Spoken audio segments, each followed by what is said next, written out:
আমরা লক্ষ্য করছি এখানেও একটু উত্তেজনা শিকার, উত্তেজনা আছে, অনেকটাই বিপজ্জনক, গোল হওয়ার সম্ভাবনা।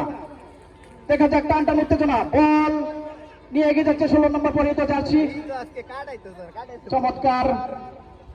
আমরা লক্ষ্য করছি ট্রফি লম্বা করে এগিয়ে দিলাম তামিম, অবৈধ দলের খেলোয়াড়, তরুণ খেলোয়াড় তামিম লম্বা করে শুট করে দিলাম।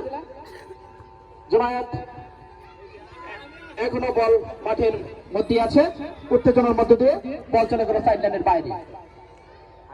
আমাদেরকে খাসি জবাই করে খাওয়ানো হবে যদি এবারে খেলা পারে। ভালোই খেলা খেলছে, দুটি দলের ফলাফল শূন্য। তামিম লম্বা করে শুট, উত্তেজনা, টান টান উত্তেজনা, দেখা যাক কি হয়। সুপ্রিয় সুধী মন্ডলী, আজকের খেলার যিনি খেলা পরিচালনা করছেন জনাব মোহাম্মদ সোহাগ মিয়া, খেলা পরিচালকের বাধা, দেখা যাক কি হয়।